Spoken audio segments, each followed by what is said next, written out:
Hop là, bonjour à tous, ici Monsieur Nathan Lemaire, roi du marketing.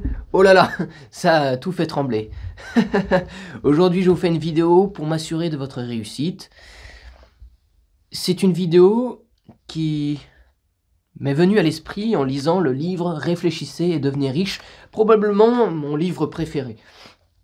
Vous voudriez absolument l'avoir, je vous mets le premier lien en description, le livre Réfléchissez et devenez riche. Et en fait, ce livre, j'ai l'impression qu'il me décrit, littéralement. Quand je le lis, il me décrit.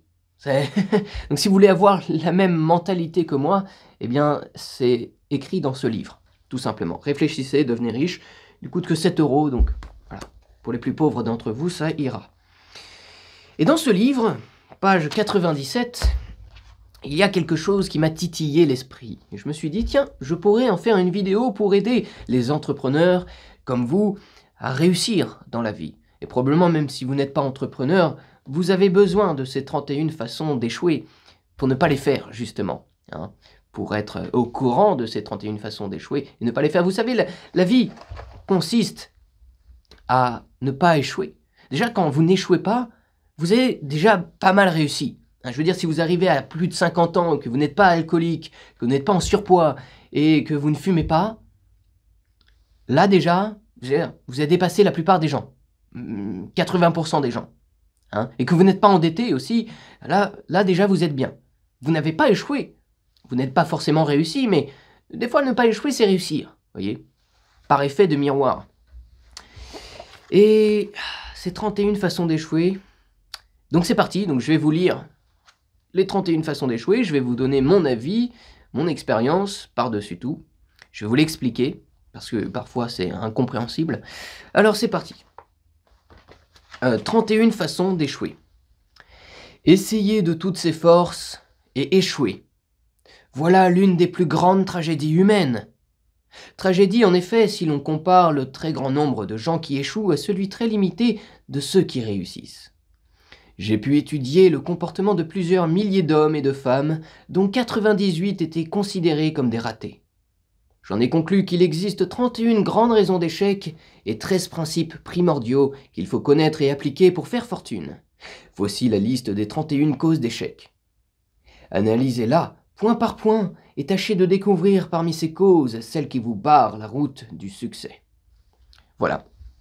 Donc, si vous allez probablement vous reconnaître, il faudra travailler sur ces choses parce que vous allez découvrir ce qui fait échouer. Comment ne pas échouer, hein, puisque l'entrepreneuriat, c'est quoi? C'est suer plein d'échecs et finir par réussir un jour. Un gagnant, c'est quoi? Un gagnant, c'est un perdant qui échoue 99% du temps et finit par gagner. Il suffit d'une fois. Il suffit d'un bon tunnel de vente pour gagner. Santé. Alors, la première cause d'échec. Un terrain héréditaire peu favorable. Malheureusement, on ne peut rien faire, ou si peu. Pour ceux qui naissent avec une déficience mentale, ce livre n'offre qu'un moyen d'y remédier, le cerveau collectif. Notez cependant que cette cause d'échec est la seule des 31 à ne pas pouvoir finalement être éliminée par l'individu qui en est victime.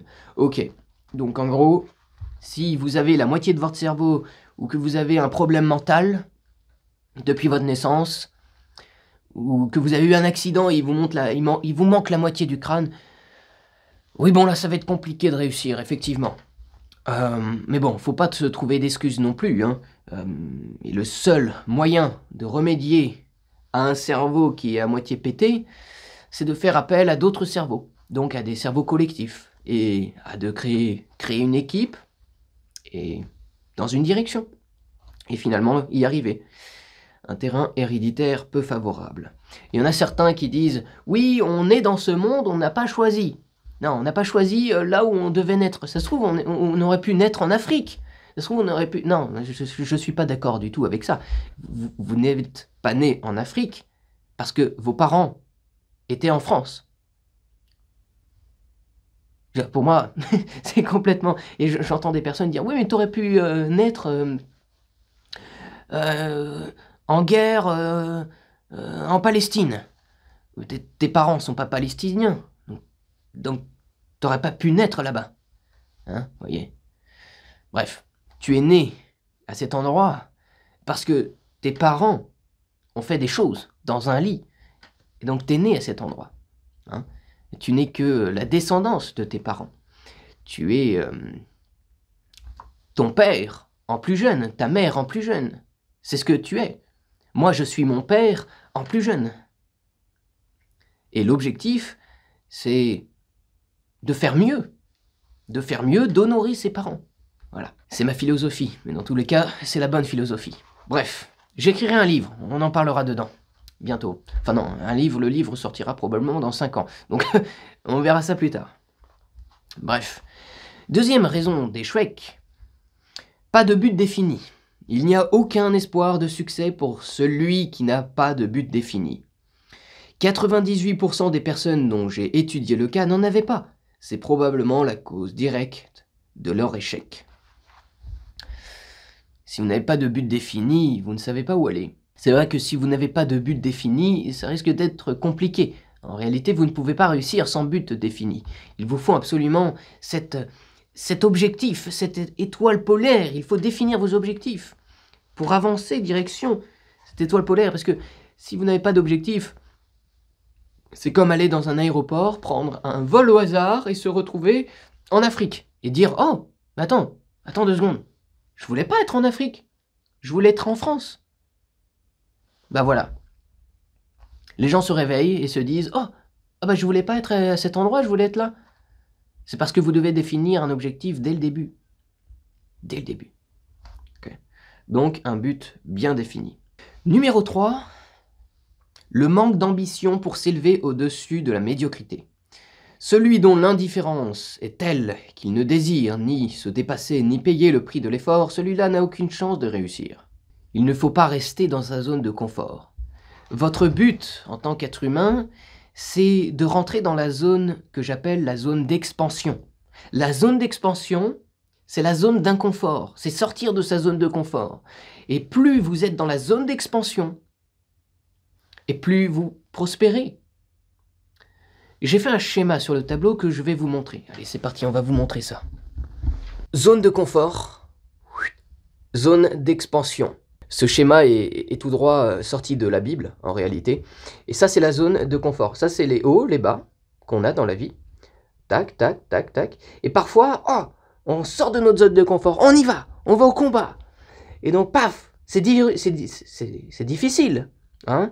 Il faut transpirer, c'est inconfortable. Et ça s'appelle la zone d'expansion. Et plus vous êtes dans la zone d'expansion, plus votre zone de confort grandit. Et l'objectif, c'est d'avoir la zone de confort la plus grande possible, la plus large possible, en repoussant ses limites. Et c'est en repoussant ses limites qu'on devient fier. Et c'est en devenant fier qu'on devient réellement heureux. Tout simplement.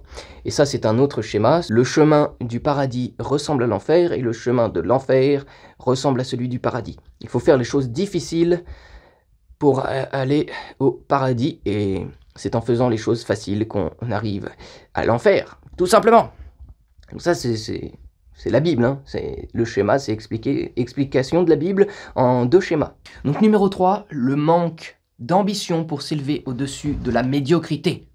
En réalité, je vais vous dire, on s'en fiche un peu de s'élever au-dessus des autres. Ce qu'on veut réellement, c'est s'élever soi-même et d'être meilleur qu'hier. Et d'être meilleur qu'il y a 1 an. Et de toujours persévérer, de toujours vouloir le meilleur et de s'améliorer. Voilà ce qui compte vraiment.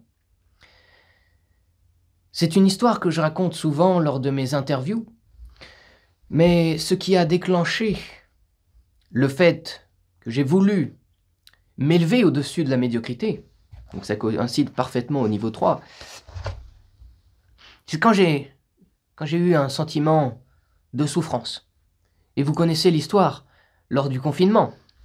Ils nous ont enfermés comme des moutons, et ils ont voulu nous injecter comme si nos corps leur appartenaient. Hein?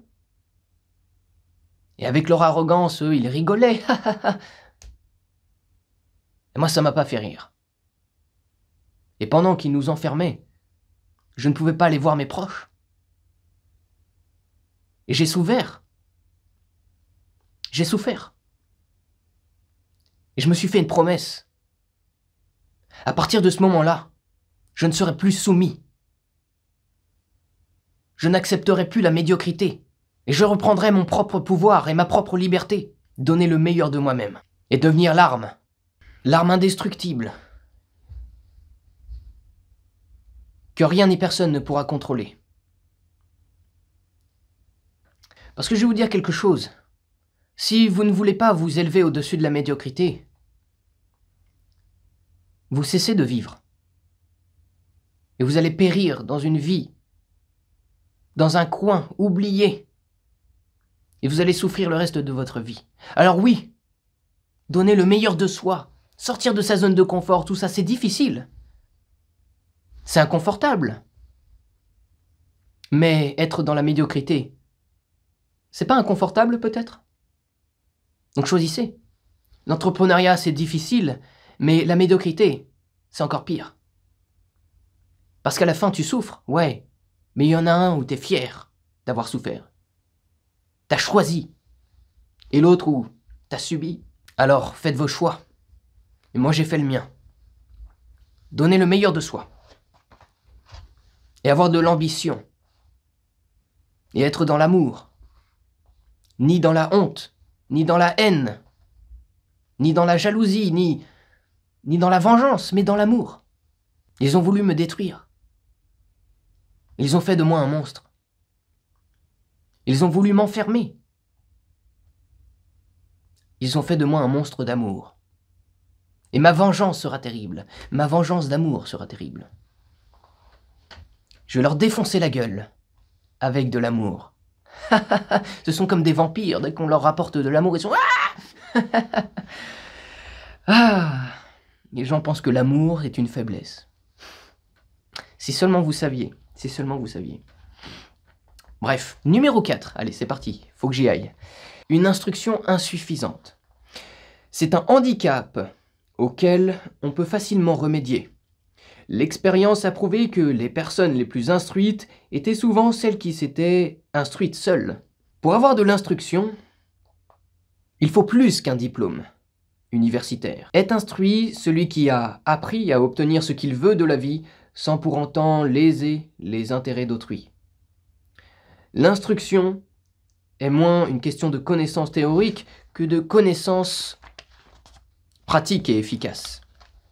Les hommes sont payés pour ce qu'ils savent, mais surtout pour ce qu'ils font de leur savoir. Exactement. Instruction insuffisante. Pourquoi vous pensez que j'ai lu des centaines de livres sur le business, sur l'entrepreneuriat, sur le marketing? Je vais vous dire quelque chose, tant que vous n'êtes pas un obsédé, un psychopathe obsédé par le marketing, vous allez tout simplement galérer dans votre entreprise. Vous allez galérer dans la vie. On va bientôt arriver à 80 000 €, non, 70 000 € de formation en business, marketing, publicité, tout ça que j'ai pris. Donc 70 000 €. Donc là, je vais reprendre une formation à 10 000 €. Ça va faire à peu près 70 000 € de formation. Donc bientôt, on va arriver à 100 000, ce qui est le prix, je crois, d'un MBA aux États-Unis, un master en marketing aux États-Unis. Et pour moi, les diplômes, c'est de la merde.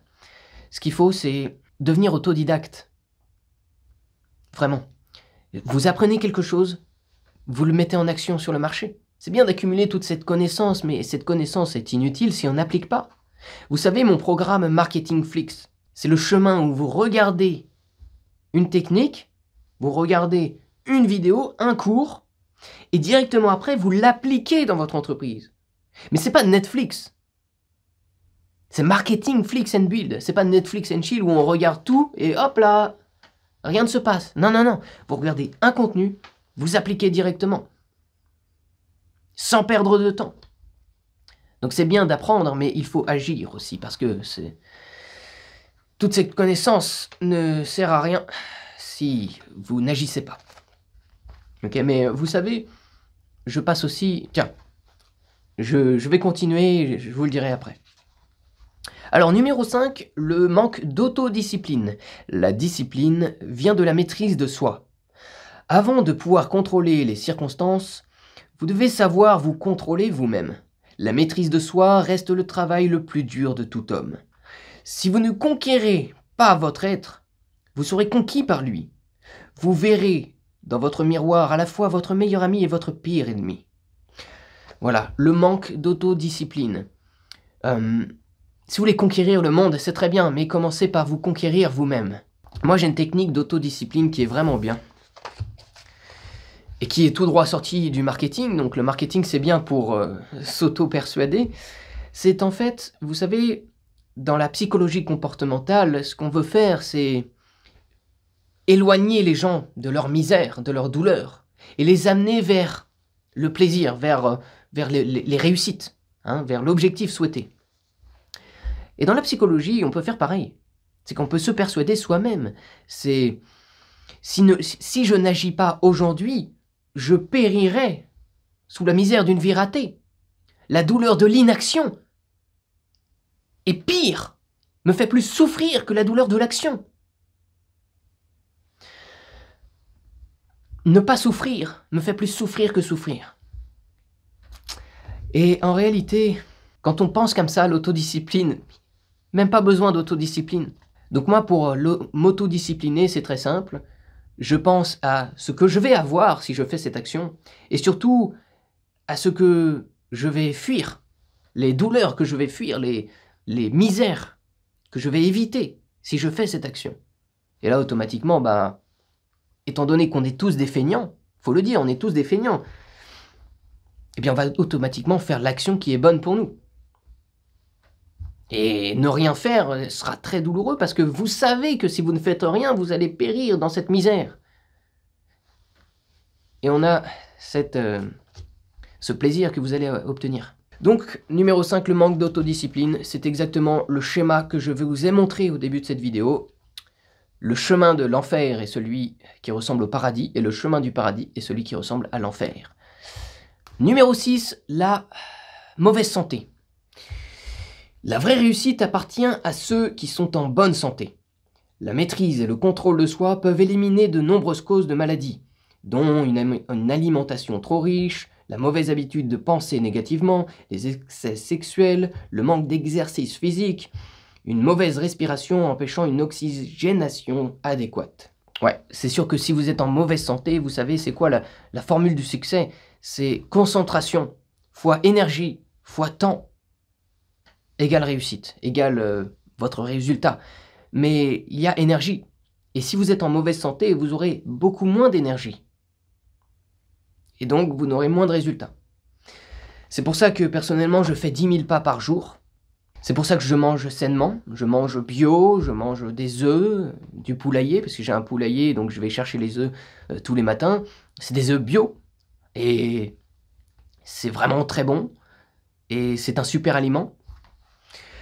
Donc, oui, un aliment trop riche. C'est vrai que si vous mangez trop, vous passerez trop de temps à digérer qu'à réfléchir. Et c'est vrai que quand je jeûne, le midi et le matin, en gros je fais qu'un repas par jour, c'est le soir, l'énergie qui est dans mon estomac à digérer, eh bien c'est plus de l'énergie qui est dans mon cerveau à réfléchir. Et vous savez, en tant qu'entrepreneur, on a besoin de son cerveau au plein potentiel. Et si vous mangez le midi, que vous mangez le matin, et que vous êtes tout le temps en train de faire fonctionner votre estomac, cette énergie n'est pas dans votre tête.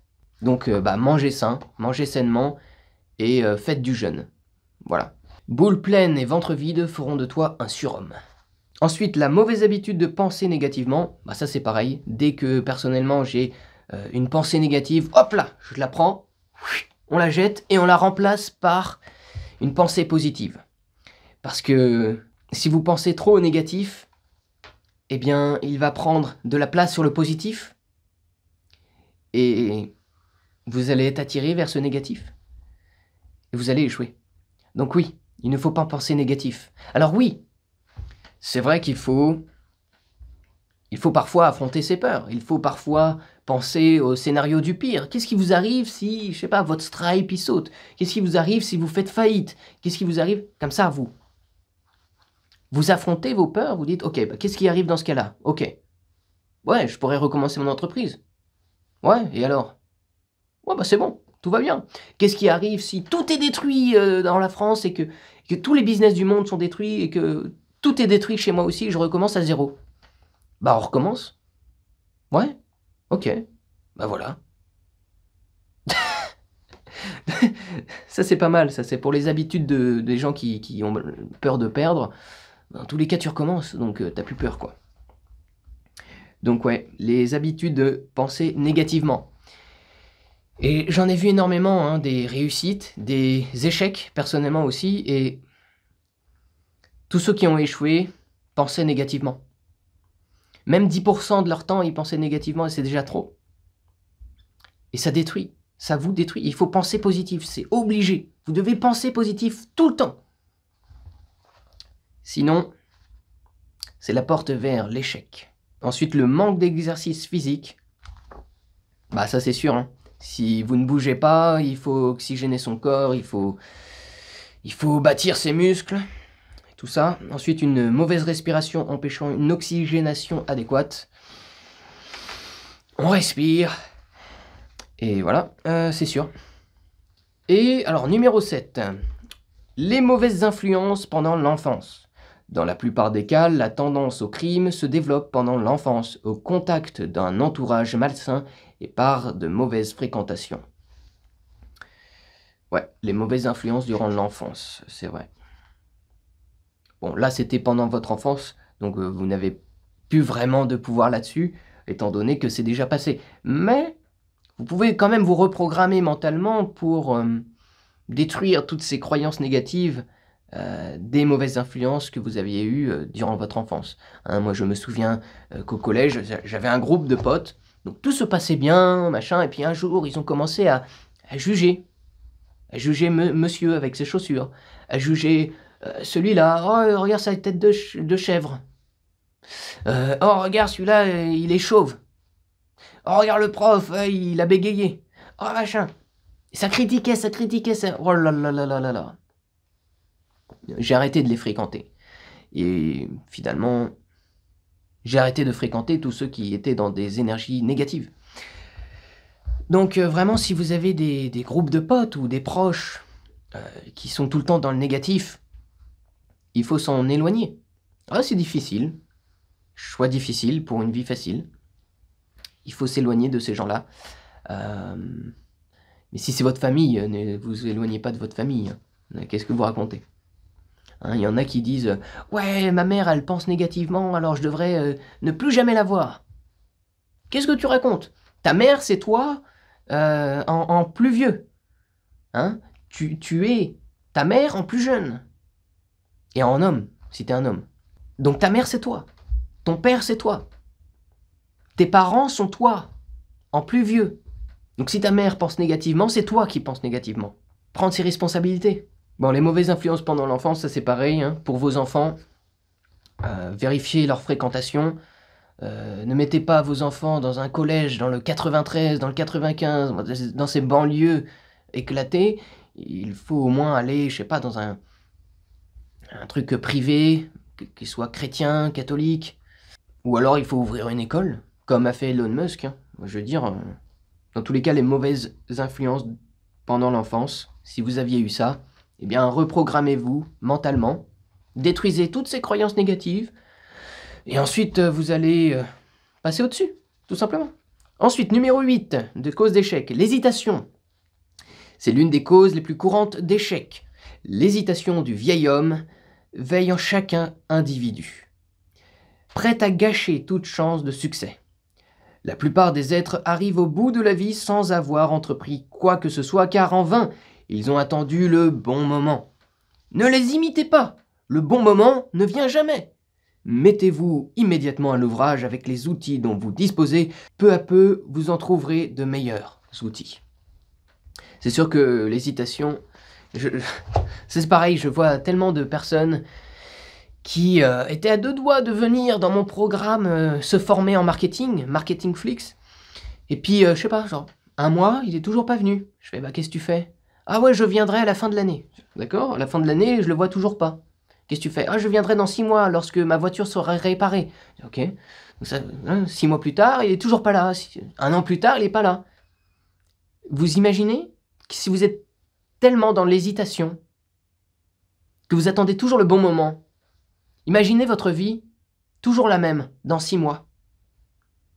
C'est douloureux, n'est-ce pas?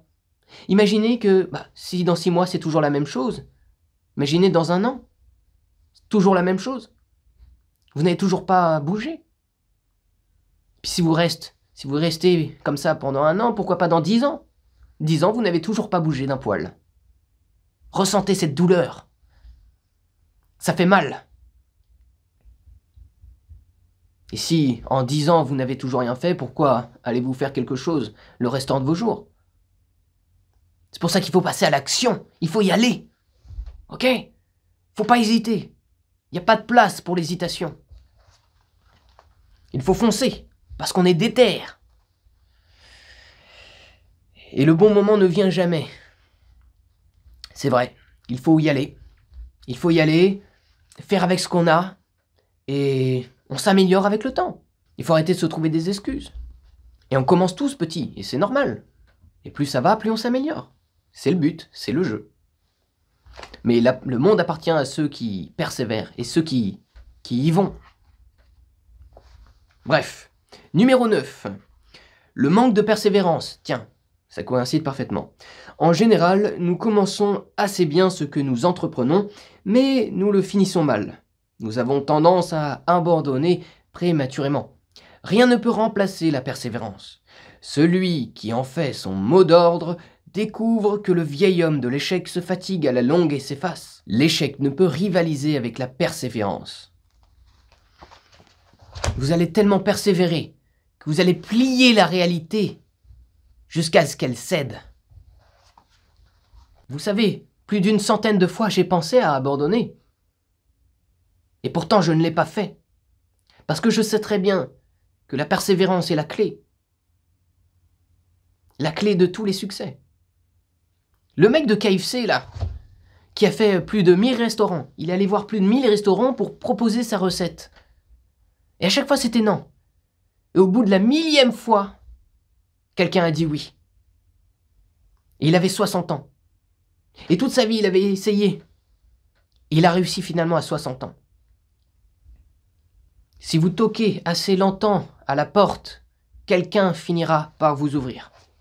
Et il faut toujours persévérer, quoi. Je veux dire, si vous persévérez pas, vous allez échouer, quoi. C'est vrai, quoi. Alors vous savez, je voulais faire un classement de ces fameuses 31 façons d'échouer, une espèce de tier list, et de dire ouais, cette cause d'échec, elle est vraiment importante. Celle-là, elle n'est pas trop importante, mais il faut quand même la prendre en compte. Mais en fait, je vais vous dire, chaque cause d'échec, c'est-à-dire les 31, sont aussi importantes l'une que l'autre.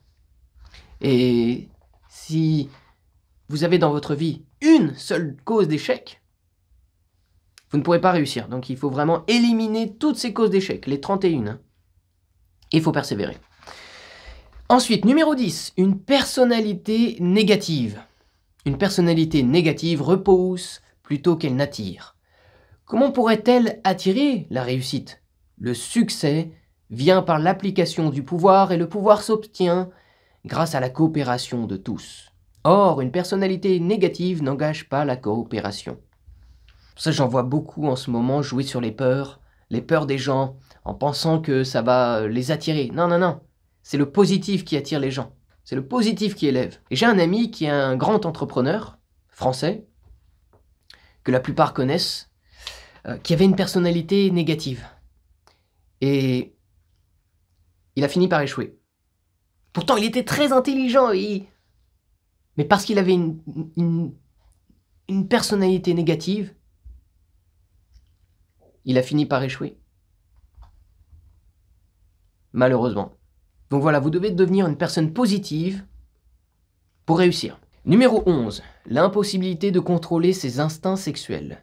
L'énergie sexuelle est le plus puissant de tous les stimulants. Il faut apprendre à le contrôler par la transmutation et à l'utiliser à d'autres fins. L'énergie sexuelle pour un homme, le désir, c'est le plus grand des stimulants. Mais vraiment, il est au-dessus de tous les autres. Au-dessus du désir de pouvoir, au-dessus de tout. Il est là. Et si on ne le contrôle pas, il s'évapore. Alors c'est pour ça qu'il faut... Ça c'est comme un rayon de soleil. Il faut savoir le prendre, le canaliser, et comme un laser, le mettre dans une autre direction, là où on veut grandir. Donc ouais, si vous êtes un homme, le désir sexuel, il faut vraiment y réfléchir. En plus, dans ce livre, il y a carrément un chapitre là-dessus. Donc ouais. Boule pleine et ventre vide feront de toi un surhomme. Derrière tout grand homme, il y a une femme. Il y a une femme pour titiller l'homme. Hein? Et si l'homme est frustré parce que la femme a mal à la tête, eh bien l'homme va être encore plus déter, va canaliser cette frustration pour, je sais pas, avoir un meilleur physique, pour être encore plus fort, encore plus séduisant, avoir encore plus de valeur, pour avoir une deuxième femme. Parce que quand il y en a une qui dit que j'ai mal à la tête, on prend la deuxième. Voilà, il n'y a plus d'excuses.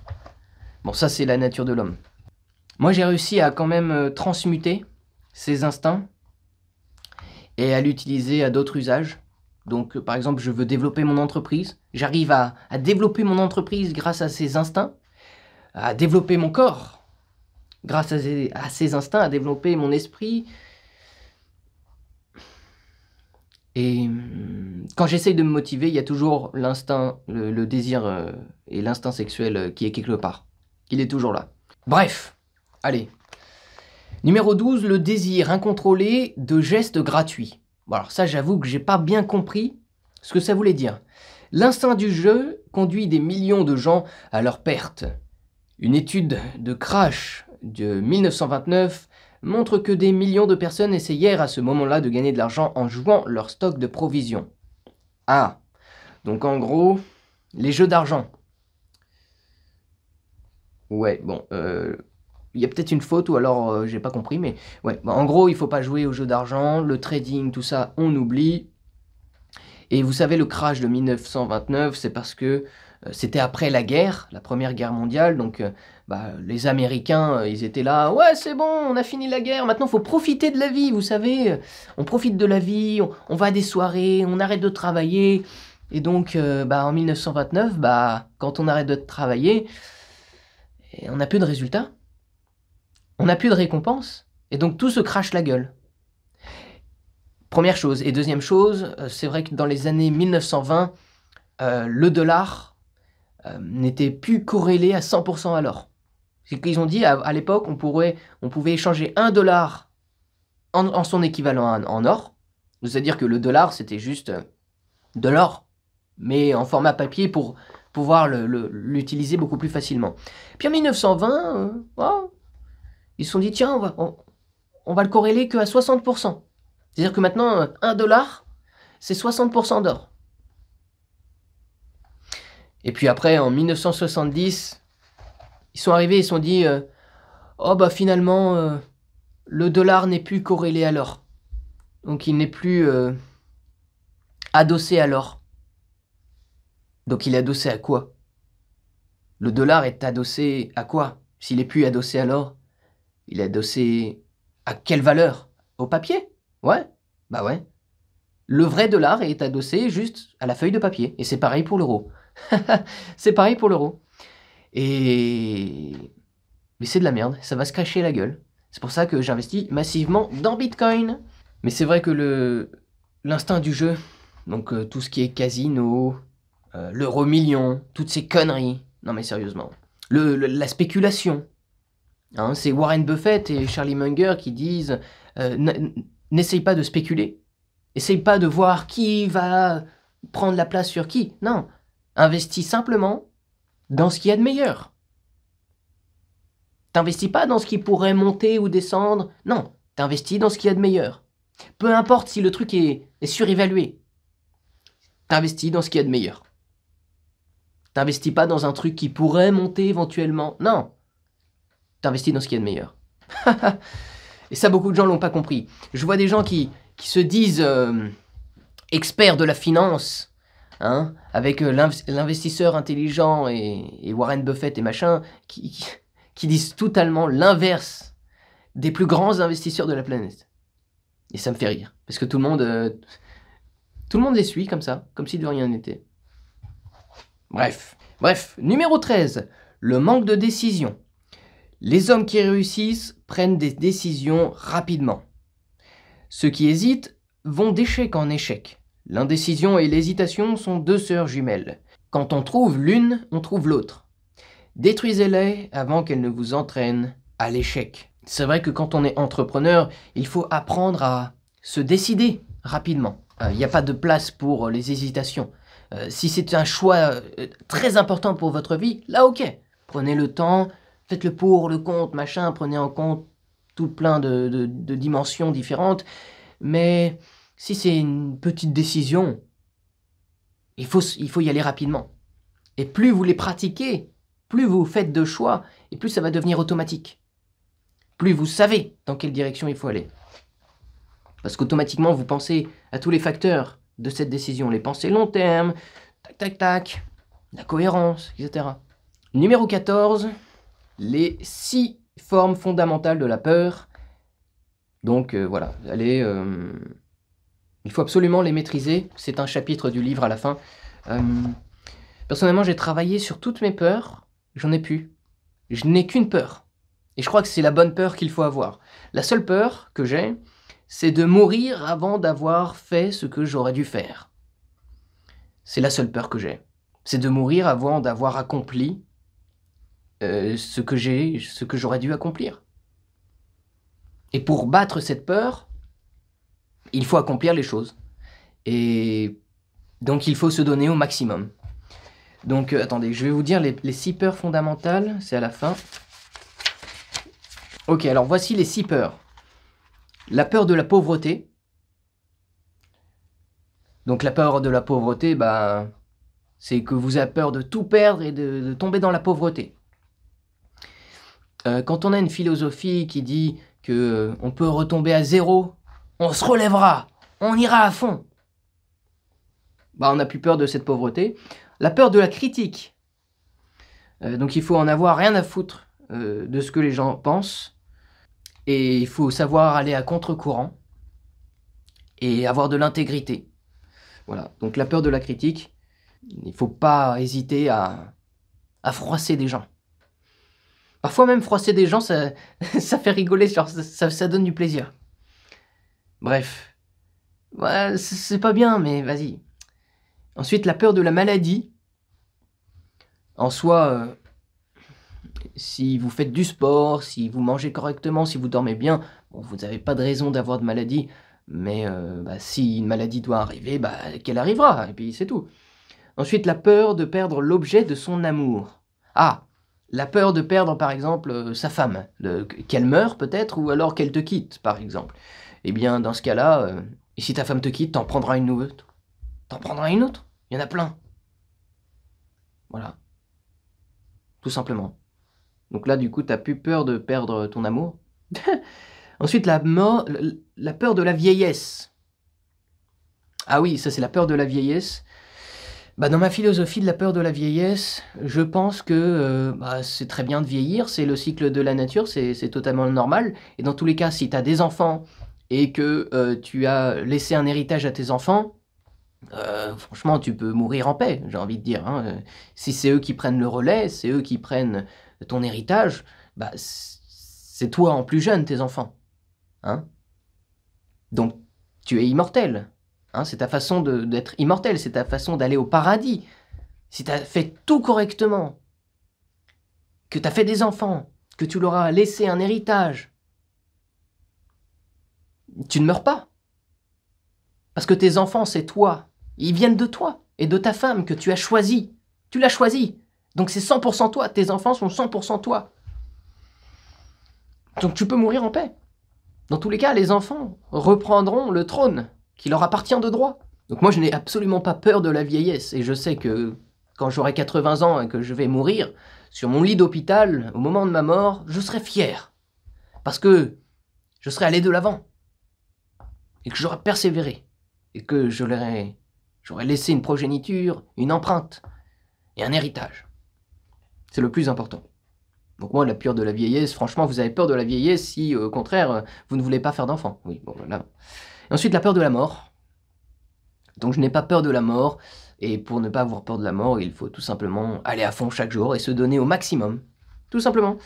Donc les 6 peurs, voilà, les 6 peurs fondamentales de la peur. Moi, je les ai tous éradiqués, il n'y en a plus. Et donc, quand tu n'as plus de peur, tu es libéré, tu peux... C'est une autoroute, le monde. Il est comme ça. Ensuite, numéro 15, mal choisir son partenaire dans le mariage. C'est encore une des causes d'échec les plus courantes. Les relations entre 2 êtres mariés sont très intimes. Si elles sont inharmonieuses, elles peuvent être un facteur d'échec qui entraîne souvent la misère et le malheur et détruit toute ambition. C'est sûr qu'il faut faire attention avec qui on se marie. Et en fait, il ne faut pas se marier à la mairie, il faut se marier que devant Dieu. Parce que la mairie, tu peux divorcer.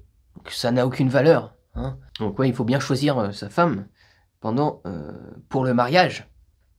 C'est essentiel. Moi, je ne suis pas encore un mari. Hein, je n'ai pas encore de femme. Mais je vais choisir correctement.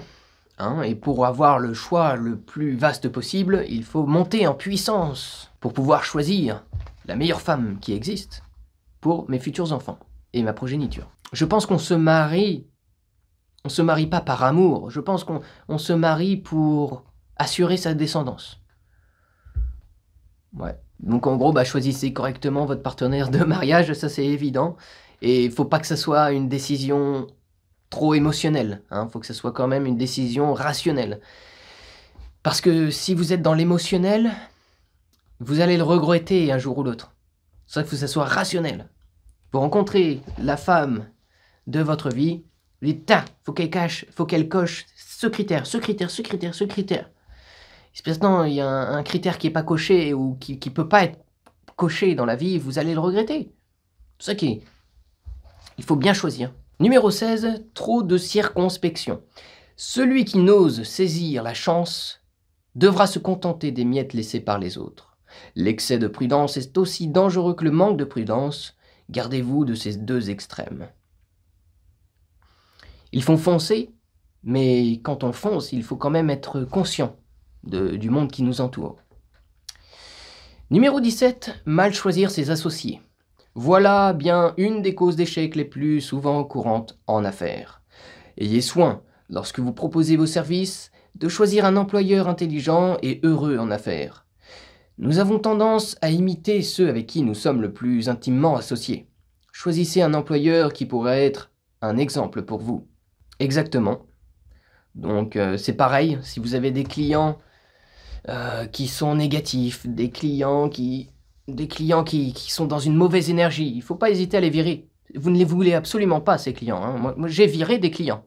Hein, je les ai désabonnés, je les ai remboursés, je les ai... casse-toi, je ne veux plus jamais te voir, t'es banni définitivement. Il y a des personnes négatives comme ça, il faut s'en débarrasser. Si vous avez un patron qui vous fait chier, il faut le virer. C'est vous le boss. Le boss ne peut pas avoir de boss. Bref. Numéro 18, la superstition et ses maléfices. La superstition est une forme de peur et d'ignorance. Celui qui réussit a une ouverture d'esprit et n'a peur de rien. C'est vrai qu'au bout d'un certain âge, je dirais au bout de... En fait, plus on vieillit et plus on a l'esprit fermé. Il faut ouvrir son esprit. Il faut ouvrir son esprit à tout plein de possibilités. Parce que si on continue de penser comme on a pensé jusqu'à maintenant, on aura les résultats qu'on a jusqu'à maintenant. Et comme il disait, voilà, celui qui réussit n'a peur de rien. Voilà, il faut supprimer toutes vos peurs. Numéro 19, se tromper de vocation. Personne ne réussit dans une entreprise qui ne lui plaît pas, et où il ne se sent pas à l'aise. Il est essentiel de choisir une occupation à laquelle vous vous consacrez, de gaieté de cœur. C'est quelque chose que je vois trop souvent, il y a des personnes qui lancent une entreprise dans un domaine qu'ils n'aiment pas. Vous n'allez pas tenir longtemps, vous ne pourrez pas tenir sur la durée. C'est pour ça que trouver sa vocation, c'est quand même quelque chose qui vient du cœur. C'est plus une décision émotionnelle que rationnelle. Numéro 20, la dispersion de l'effort. Le touche-à-tout est finalement incapable de faire quelque chose convenablement. Concentrez tous vos efforts sur un but unique et précis. c'est exactement ce que j'arrête pas de répéter tout le temps et personne n'est d'accord avec moi, c'est la diversification, c'est pour ceux qui ne savent pas ce qu'ils font. Parce que si vous savez ce que vous faites, vous mettez dans le meilleur actif, vous le mettez dans la meilleure chose. Pourquoi mettre dans un truc qui est mauvais? Juste pour en avoir deux? Non, celui qui chasse 2 lièvres n'en attrape aucun. C'est un désir à la fois. Un désir à la fois. Numéro 21, l'habitude de dépenser sans compter. Le prodigue ne peut réussir parce qu'il sera éternellement pauvre. Prenez l'habitude d'économiser systématiquement une partie de votre revenu. Un compte en banque donne assurance et courage. Sans argent, on est obligé d'accepter la première offre en se trouvant bien heureux de l'avoir. C'est sûr qu'il faut au moins avoir, allez, minimum 12 mois de cash de côté. Comme ça, on a des grosses boules, des boules en acier. Et on peut prendre des décisions difficiles et prendre des risques. Quand vous recevez des grosses sommes d'argent, vous devez être un excellent gestionnaire. Et vous ne devez pas céder à vos désirs et vos pulsions de vouloir acheter des trucs éphémères. Non, non, non. Ce truc-là, je crois que c'est quelque chose que m'a transmis mon père quand j'ai eu 12 ans. Quand j'ai eu 12 ans, j'ai arrêté d'acheter tout et n'importe quoi. Dès que j'avais de l'argent, j'achetais tout et n'importe quoi parce que j'étais déçu. J'étais déçu et donc j'ai commencé à économiser et acheter des choses qui pourraient m'être utiles pour le long terme. Donc pareil, hein, vous devez avoir des sous de côté parce que sinon, vous serez tout le temps dans le court terme. Et on sait très bien que le court terme, il gagne pas. C'est le long terme qui gagne. Donc ayez des sous de côté pour pouvoir assumer le long terme et gagner. Ensuite, numéro 22, le manque d'enthousiasme. Sans enthousiasme, on ne peut convaincre personne. De plus, il est contagieux et celui qui en est animé est généralement bien accueilli dans n'importe quel milieu. Je sais qu'en vente, l'enthousiasme, il joue genre 80% du résultat. 80% d'une vente sera là à cause de votre enthousiasme, grâce à votre enthousiasme. Donc vous devez transmettre des émotions. Vous devez faire ressentir des émotions. Limite, vous pouvez pleurer. Et ensuite être énergique. Et le manque d'enthousiasme, eh bien, c'est le manque d'émotions. Et ce qui fait vendre, ce sont les émotions. Numéro 23, l'intransigeance. Celui qui est étroit d'esprit n'ira jamais loin. L'intolérance est intransigeante et s'oppose à toute nouvelle connaissance. La forme d'intolérance la plus néfaste s'exerce au nom de la religion, de la race et des opinions politiques. Donc l'intolérance, je pense qu'il voulait parler de l'émotionnel. Les gens sont trop dans l'émotionnel et pas assez dans la raison. Et c'est ce qui leur fait perdre pied, finalement. Hein, les gens sont trop... Dès qu'on critique leur opinion politique, ils sont là... Ils sont complètement des babouins. Dès qu'on parle de la race, ils sont là... dès qu'on parle de la religion, oui mais moi c'est mieux, oui mais... Oh là là là là. Vous devez être dans le rationnel. On prend les chiffres, on prend les stats. Qui a raison, qui a tort. Et ça prendra le temps qu'il faudra. Numéro 24, l'intempérance. La pire forme d'intempérance concerne les aliments, la boisson et la vie sexuelle. Y succomber est voué à l'échec. Des aliments sains, la boisson, il veut dire tous les sodas de merde, l'alcool, il faut pas faire ça, ok. Numéro 25, être incapable de coopérer. C'est ainsi que l'on perd sa situation et la chance de sa vie. C'est une faute qu'aucun homme d'affaires averti ne tolérera. Ah oui, c'est vrai que si vous pensez que tout le monde est votre compétiteur et que tout le monde peut prendre votre place et que vous êtes en insécurité.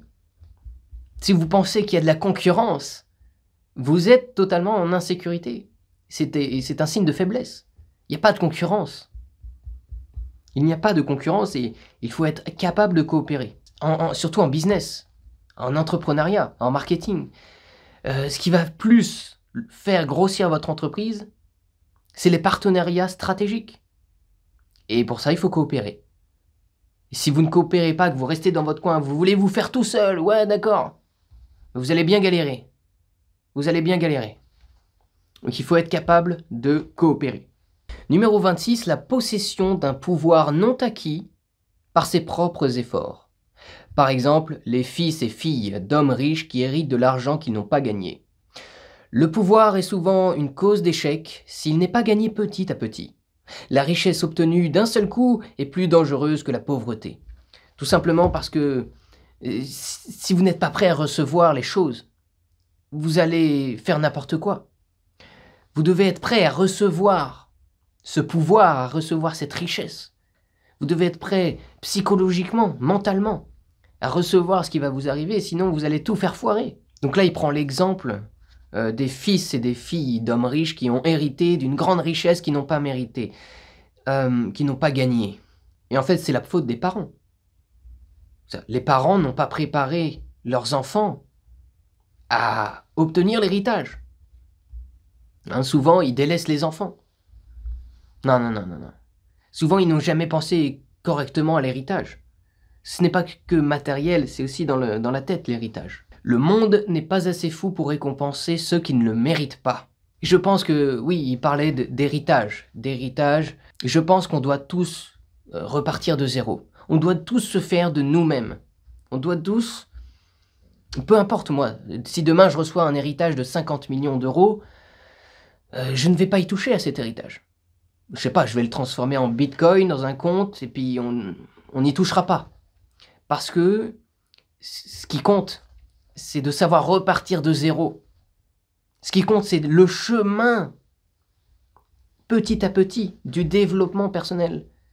Parce que le vrai chemin de la spiritualité, c'est l'entrepreneuriat. Parce que vous apprenez tellement de leçons. Quand vous partez de zéro, que vous bâtissez brique par brique votre empire, vous apprenez tellement de leçons qui sont précieuses. C'est là le vrai chemin de la réussite, de la richesse. Mais si vous ne méritez pas ce que vous avez, vous allez tout faire foirer. Quand j'ai commencé l'entrepreneuriat, donc à 18 ans, et que j'ai eu ce déclic, j'étais déter, machin, 6 mois plus tard, après avoir commencé, je gagnais déjà 18 000 euros par mois. J'avais déjà un business à 18 000 euros par mois. À 19 ans. C'est énorme. Normalement, un petit gamin de 19 ans comme moi, il n'était pas censé gagner ça. Et donc j'ai perdu pied. J'ai perdu pied, j'ai fait n'importe quoi avec cet argent et au final, je suis retombé à ce que je méritais. Ce que je méritais vraiment. Votre niveau de richesse est corrélé à votre niveau de développement personnel. C'est vraiment ce que je pense. Numéro 27, la malhonnêteté consciente. Ouh là là, rien ne remplace l'honnêteté. Il peut arriver que l'on soit malhonnête temporairement à la suite de circonstances incontrôlables et fortuites. Mais la personne qui a choisi d'être malhonnête sera tôt ou tard trahie par ses actes et elle les paiera par la perte de sa réputation ou de sa liberté. Là, c'est parfait. Et il faut être honnête. La malhonnêteté, c'est un truc destructeur. C'est une fois ou deux, j'ai été malhonnête dans la vie. Ça détruit. Ça détruit. Ça détruit les autres, ça te détruit toi, ça détruit tout. Donc il faut absolument être honnête à 100%. Il faut absolument être honnête et droit dans ses bottes. Il faut penser clair et marcher droit. Numéro 28, on arrive à la fin. L'égoïsme et la vanité. Ces défauts représentent un danger pour les autres. Ils sont incompatibles avec le succès. Ouais, l'égoïsme et la vanité sont des énergies destructrices. Il faut passer au-dessus de l'égoïsme. C'est pour ça que moi, dans ma vibration, je suis dans la vibration de l'amour. C'est que je ne forme qu'un avec plusieurs individus. Et quand je vois des gens réussir, des gens s'améliorer, ça me procure une sensation de bonheur. Ça me procure, je sais pas, des endorphines. Voilà, ça me libère des endorphines. Et je suis totalement dans l'amour. Alors, le niveau au-dessus, c'est la joie. La joie, c'est l'amour, mais avec chaque être humain. Et là, je peux vous avouer que c'est très difficile. Il y a des êtres humains que je n'aime pas, tout simplement. Il y a des êtres humains que je déteste. Et là, la joie, c'est c'est aimer des êtres humains que tu n'aimes pas. Oh là là, c'est très dur. Enfin, ça c'est ce que j'ai compris pour l'instant, mais peut-être c'est pas ça, mais je pense que c'est ça. Il n'y a que 4% des êtres humains qui sont dans l'amour, réellement, qui sont dans la générosité, qui sont dans le don, l'égoïsme et la vanité. Ouais, c'est des trucs qui détruisent. C'est comme la honte, ça détruit. La vengeance, la jalousie. Donc il faut changer de vibration. Numéro 29, deviner au lieu de réfléchir. Bah tiens, c'est le premier secret de mon livre. Le premier. Il y en a 99. Donc voilà. Le chemin est celui des maths, pas des opinions. La plupart des gens sont trop indifférents ou paresseux pour juger par eux-mêmes de la réalité. Ils préfèrent adopter des opinions toutes faites sur lesquelles ils font des appréciations artificielles. Oh là là là là. Très très très important. Le secret 29. Deviner au lieu de réfléchir. Il faut remettre tout en question. Les conseils de tout le monde. Il faut, et si vous n'êtes pas sûr vous venez de recevoir un conseil que, vous n'êtes pas sûr, il faut y réfléchir. Partez en méditation, réfléchissez à cette chose qu'on vous a dite. Et ouais, il ne faut pas prendre des opinions toutes faites. Il faut y réfléchir. Par soi-même. Et c'est pour ça que, non mais, je vois des soi-disant philosophes français qui n'arrêtent pas de répéter les autres philosophes qui sont venus avant lui, et le mec n'a jamais fait de réflexion. Je vois un philosophe français, que je ne vais pas nommer, mais qui est là, on dirait il n'a jamais réfléchi. Il cite certaines personnes, mais il n'a jamais réfléchi par soi-même. Et c'est un problème. Voilà, réfléchissez par vous-même, et ne prenez pas pour argent comptant ce que l'on vous dit. Numéro 30, l'insuffisance des capitaux. C'est une cause d'échec courante chez ceux qui se lancent dans les affaires pour la première fois sans avoir prévu une réserve de capitaux suffisante pour réparer leur erreur et continuer à opérer jusqu'à ce que la réputation de leur entreprise soit établie. Et oui, il y a trop de personnes qui se lancent dans l'entrepreneuriat et ils se disent « Oui, on a brûlé les bateaux ». C'est bien, on a dit de brûler les bateaux, ok. On n'a pas dit de brûler ton épée. On n'a pas dit de te mettre à poil non plus. Hein? Brûler les bateaux, c'est dire ne plus changer de choix derrière. C'est y aller à fond. Se donner à fond.